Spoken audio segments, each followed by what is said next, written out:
오늘도 새벽 예배를 드리려고 성전에 모이신 우리 성도님들, 그리고 유튜브로 함께 영상으로 예배 드리시는 모든 성도님들 주님의 이름으로 환영하고 축복합니다. 네, 오늘도 하나님께 찬송가로 영광 돌리기 원합니다. 94장입니다. 94장. 주 예수보다 더 귀한 것은 없네. 다 같이 찬양하시겠습니다. 94장, 찬송가 94장. 주 예수보다 더 귀한 것은 없네. 다 같이 찬양으로 하나님께 영광 돌리겠습니다.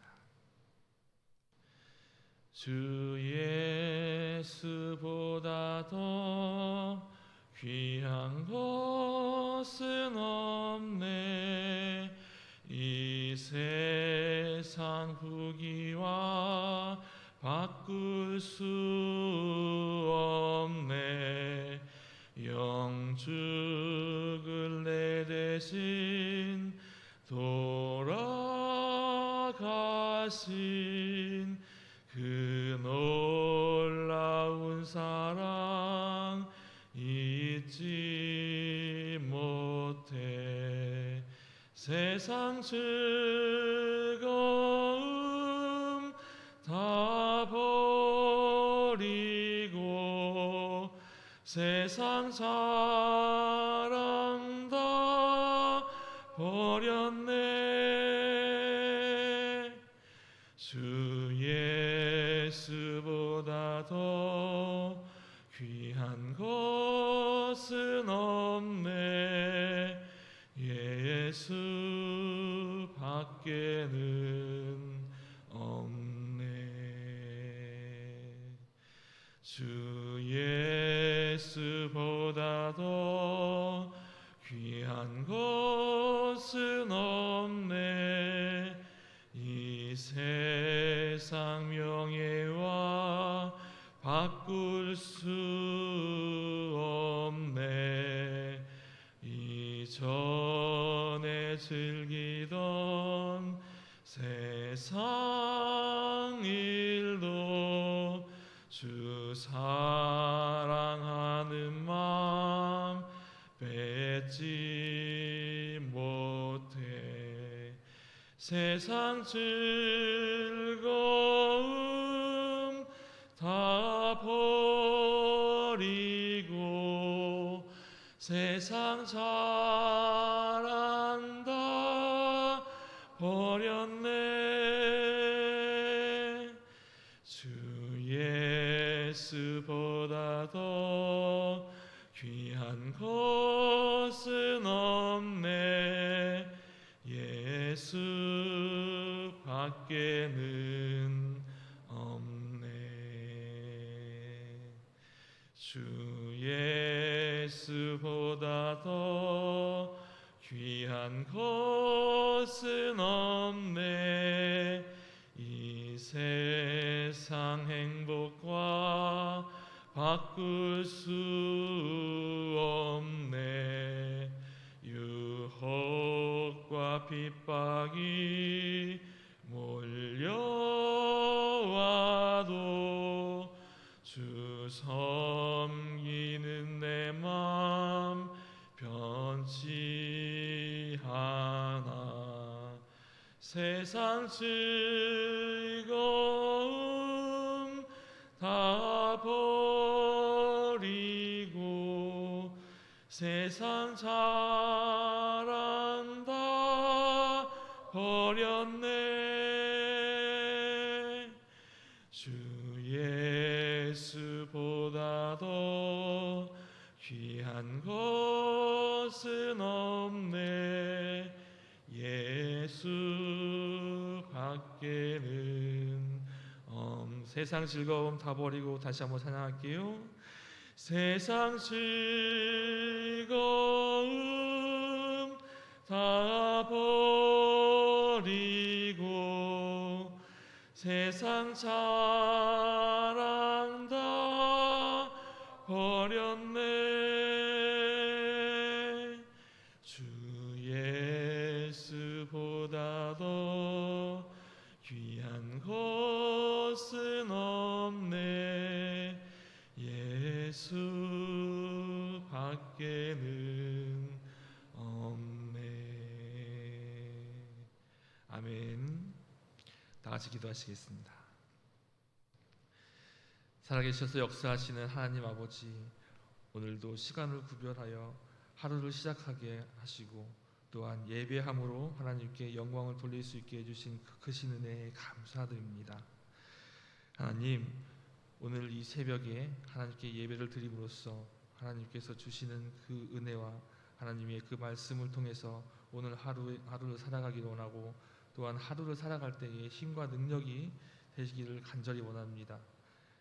저희가 시간마다 저희 뜻대로 사는 것이 아니라 하나님께서 온전히 지켜주시고 인도해 주심에 따라 살아갈 수 있도록 인도하여 주시옵소서.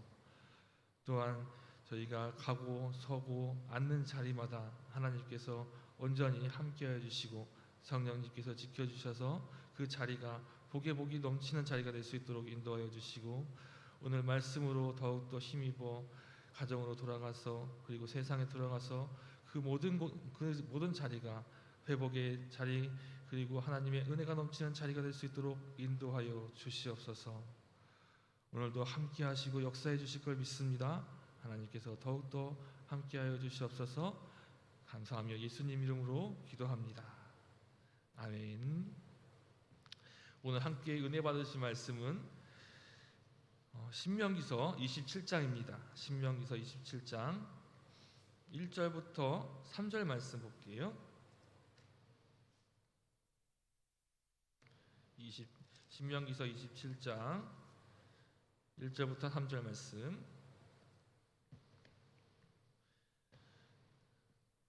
구약성경 302면에 있습니다.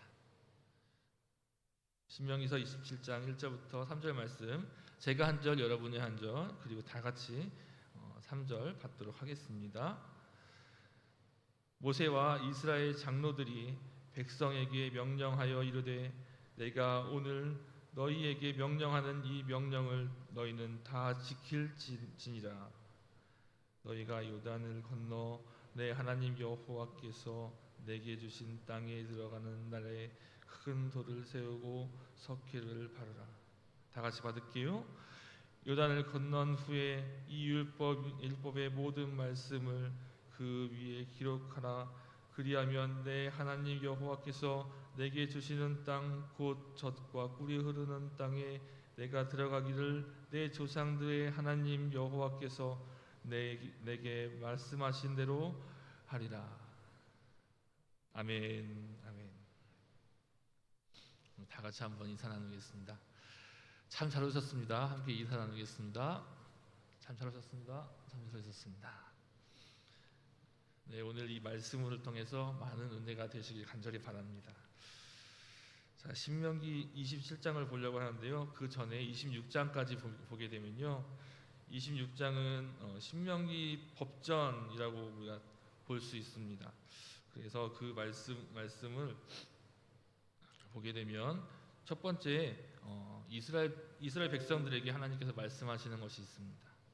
무엇이냐면 이스라엘 백성들은 여호와께서 맹세하신 그 땅으로 들어가는데 첫 번째 그 땅에서 이제 모든 그 수확물을 하나님께 바쳐라라고 명시하고 있는 것입니다. 왜냐하면 이스라엘 백성들이 애굽 땅에서 종으로 세월을 보냈을 때 그 고통 가운데 있었고 힘들고 그 압제 가운데 있었는데 이제는 자유민으로서 하나님께서 주시는 그 소득을 하나님의 은혜로 온전히 주셨기 때문에 하나님께 먼저 바치라라고 말씀하시고요. 그리고 이를 기억하고 예배를 하라라고 말씀하시는 것이죠.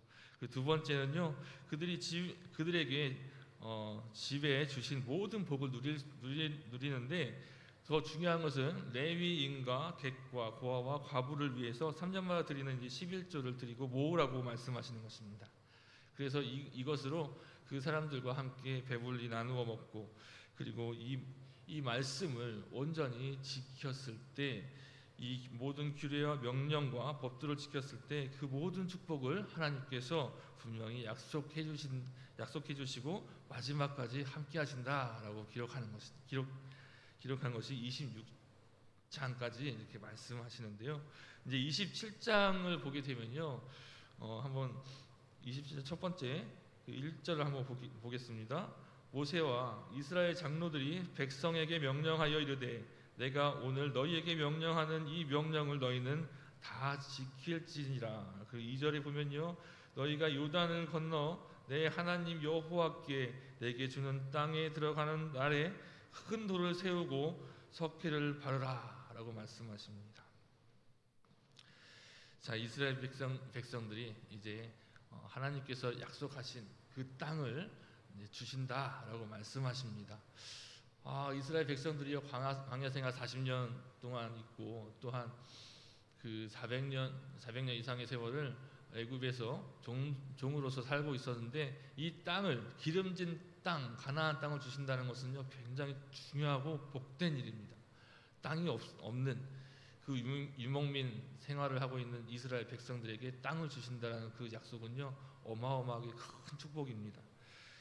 그런데 이 땅을 주신다고 말씀하시고요, 가나안 땅을 향해서 이제 계속 우리는 가고 있는데, 그 가나안 땅을 들어갔을 때 하나님께서 먼저 이 명령, 하나님께서 주시는 그 율법을 온전히 지키고 행하라라고 말씀하세요. 그리고 그 요단으로 건너가서 가나안 땅의 첫 번째 가나안 땅에 들어갔을 때 가장 먼저 우선적으로 해야 될 것이 있다라고 말씀하시고요, 내게 주는 땅에 들어가는 날에 큰 돌을 세우라고 말씀하십니다. 그리고 거기다가 석회를 바르고요, 석회를 바른 다음에 무엇을 하느냐, 거기다가 하나님께서 주신 그 율법을요, 그 율법을 그 돌에다가 크게 큰 글자로 새기라고 말씀하셔요. 자, 이렇게 하나님께서요 가나안 땅을 주시겠다고 말씀하시고 그 땅에서 계속 살아가라고 말씀하시지만 거기에 하나님 말씀을 온전히 새기라라고 말씀하십니다. 사랑하는 우리 평택교회 성도 여러분, 정말 하나님께서요 우리를 세상에서 부르셨죠. 세상에서 부르시고요 우리를 천국 백성으로 삼으셨습니다. 하늘의 시민권을 온전히 주셨고요, 하나님의 자녀로서 하나님께서 우리를 이 땅에서 부르셨습니다. 그래서 우리는요 어떻게 살아가야 되느냐라고 오늘 본문을 통해서 한번 볼 수 있는데요, 첫 번째가 바로 우리의 마음 가운데 하나님의 그 율법, 하나님의 말씀을 온전히 새기라라고 말씀하시는 거죠. 그리고 그 말씀이 우리의 마음 가운데 기준이 되어서 우리의 삶을 온전히 살아가라라고 말씀하시는 것입니다. 그래서 우리의 심령 가운데요 이 큰 돌, 비석을 세워서요 이 말씀으로 온전히 그 비석에다가 말씀을 새기고 그 말씀으로 기준이 되어 살아갔을 때 하나님께서 더욱더 크신 복을 우리에게 주신다라고 말씀하시는 것입니다. 그 말씀으로 기준이 되어서 우리 사업장에 그 말씀을 새기고 우리 가정에 새기고 그리고 우리가 가는 곳곳마다 그 말씀을 새겨서 그 말씀이 살아 움직일 수 있게 하기를 간절히 원하십니다. 그랬을 때 하나님께서는요 우리에게 더욱더 크신 복으로 우리에게 임하신다라고 말씀하십니다. 여기서 정말 중요한 것은요, 우리의 삶이 기준이 되는 것이 정말 그 말씀이 얼마나 우리가 사모하느냐 굉장히 중요한 것 같습니다.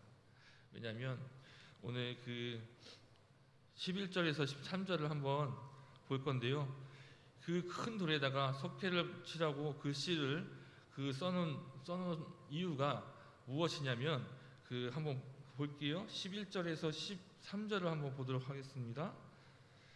제가 읽도록 하겠습니다. 모세가 그날 백성에게 명령하여 이르되 너희가 요단을 건넌 후에 시므온과 레위와 유다와 이사갈과 요셉과 베냐민은 백성을 축복하기 위해서 그리심 산에 서고, 르우벤과 갓과 아셀과 스불론과 단과 납달리는 저주하기를 위하여 에벨산에 서고라고 말씀하십니다. 자, 가나안 땅에 들어가면요 이스라엘 백성들 6지파는 그 그림산 위에 서고, 그리고 또 6지파는요 에벨산 위에 서라라고 말씀하세요. 그리고 더 중요한 것은요 이 말씀, 그 그림산 위에 서고 에벨산 위에 섰을 때 그림산은 축복을 한다라고 말씀하시고요, 에벨산은 저주를 한다라고 말씀하세요. 근데 이게 저주를 통해서 이 지파를 힘들게 한다 이게 아니고요, 그 축복의 말씀을 전했을 때 그 백성들에게 축복의 말씀을 이렇게 전하면 그 말씀 가운데 아멘으로 화답하라고 말씀하시는 거예요. 아멘으로 화답하라. 왜냐하면 아멘은 그리하실 것입니다. 그리 되길 원합니다. 라는 뜻인데 그 아멘으로 그 그림산에서 축복의 말씀을 백성들에게 얘기했을 때 말씀을 전했을 때 아멘 하고 내가 그렇게 되기를 원합니다. 라고 말씀하는 거예요. 그리고 에벨산에서 저주의 이야기, 그 저주의 죄에 대해서 이야기를 했을 때 아멘 그렇게 되기를 원합니다 라고 또한 그렇게 화답을 하라는 것이죠. 하나님께서 가나안 땅에 맨 처음에 들어갔을 때 그 큰 비석을 세우라고 말씀하셨고요. 거기에서 더 구체적으로 오늘 그 11절에서 13절에 이렇게 말씀하시는 거예요. 하나님의 말씀을 온전히 받고 그 말씀을 그렇게 되기를 원합니다 라고 우리의 마음 가운데 새기라는 것이죠. 우리가 하나님의 말씀으로 온전히 그 축복의 말씀 가운데는 하나님의 말씀대로 살아가고 하나님께서 주시는 그 말씀대로 온전히 우리가 그 뜻을 행하는 그러한 모습 가운데 모든 그런 우리의 모습으로 아멘으로 화답해서 그렇게 되기를 원합니다 해서 우리가 축복을 받기를 원하고요. 또 이 죄의 가운데 있을 때 그 죄를 통해서 하나님께 벌을 받으니까 그 죄를 저지르지 않기를 원하시기 때문에 이러한 그 비석으로 말씀을 새기라고 하시는 것이에요. 그래서 우리가 정말 중요한 것은 우리가 세상을 살아갈 때에 우리의 힘과 능력으로 살아갈 수 없다는 것을 저와 여러분은 잘 아실 것입니다. 그럼에도 불구하고 또 힘들고 그 육신을 갖고 있는 우리이기 때문에 연약하여서 힘들고 쓰러질 때가 더 많죠. 하나님 말씀을 잠시 어길 때가 있습니다. 그럴 때마다 우리의 마음 가운데 새기라는 것이죠. 죄가 임하면 죄 가운데 저주를 받기 때문에 우리는 다시 그 하나님께서 말씀하시는 그 말씀의 기준으로 삼아서 하나님의 말씀을 더 열심히 그 말씀대로 살기 위해서 다시 돌아오라라고 우리 마음 가운데 새기라고 말씀하시는 것입니다. 여러분, 이 말씀은요 하나님께서 죄를 통해서 우리에게 벌을 주시려고 하는 것이 아니라 하나님이 우리에게 다시 하나님의 자녀로서 하늘의 시민권자로서 그 죄를 저질러 수 있지만 그럼에도 불구하고 다시 돌아오라고 말씀하시는 것이에요. 그것이 바로 하나님의 사랑이시고요. 하나님께서 우리에게 주시는 크신 은혜인 것입니다.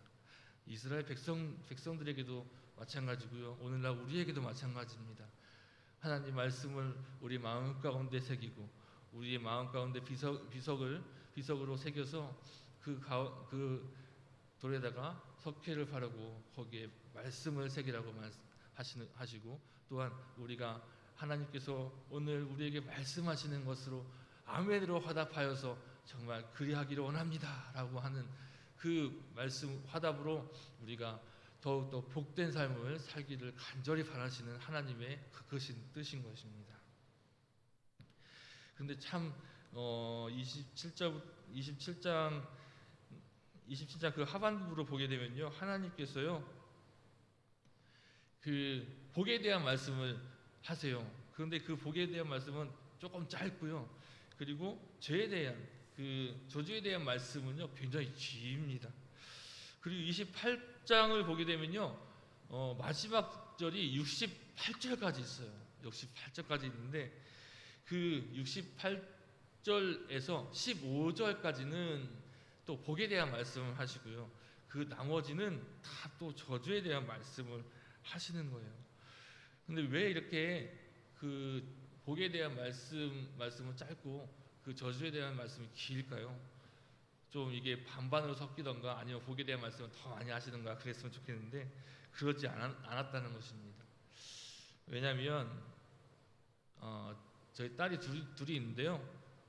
저희 딸이 이제 가장 이쁠 때가 잠잘 때가 가장 이쁘고요.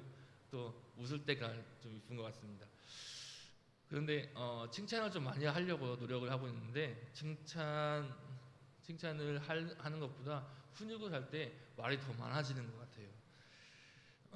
잘못을 했을 때 그 잘못에 대해서 분명히 알아야 되기 때문에 그 잘못을 이야기할 때 어떻게 보면 칭찬은 좀 짧게 얘기하고 좀 안 좋거나 좀 잘못된 부분에 대해서는 조금 더 길게 얘기하는 것 같습니다.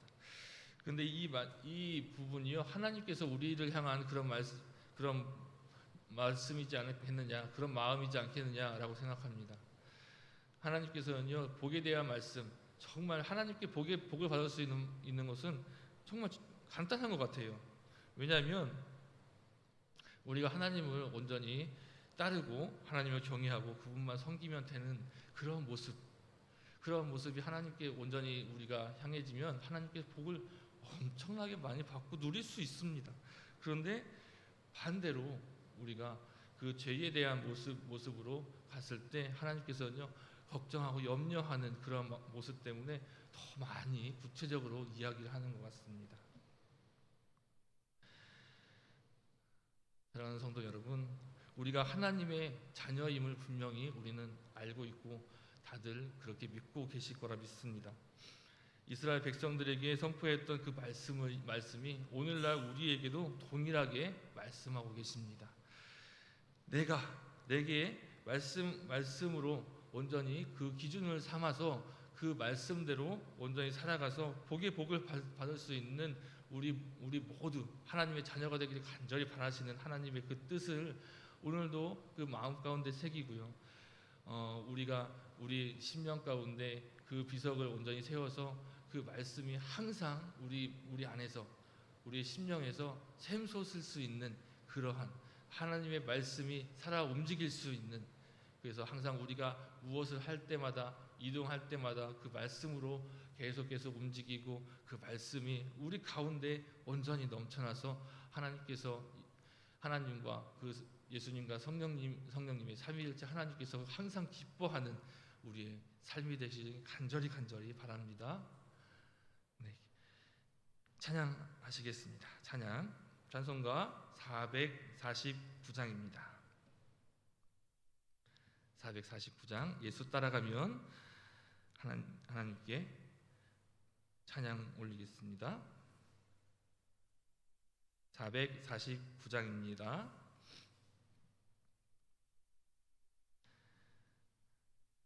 예수 따라가며 복음 순종하면 우리 행할 길 환하겠네. 주를 의지하며 순종하는 자를 주가 늘 함께 하시리라. 의지하고 순종하는 길은 예수 안에 즐겁고 복된 길이로다. 해를 당하거나 우리 고생할 때 주가 위로해 주시겠네. 주를 의지하며 순종하는 자를 주가 안위해 주시리라. 의지하고 순종하는 길은 예수 안에 즐겁고 복된 길이로다. 남의 짐을 지고 슬픔 위로하면 주가 상급을 주시겠네. 주를 의지하며 순종하는 자를 항상 복 내려 주시리라. 의지하고 순종하는 길은 예수 안에 즐겁고 복된 길이로다. 우리 받은 것을 주께 다 드리면 우리 기쁨이 넘치겠네. 주를 의지하며 순종하는 자를 은혜 풍성케 하시리라. 의지하고 순종하는 길은 예수 안에 즐겁고 복된 길이로다. 주를 힘입어서 말씀 잘 배우고 주를 모시고 살아가세. 주를 의지하며 항상 순종하면 주가 사랑해 주시리라. 의지하고 순종하는 길은 예수 안에 즐겁고 복된 길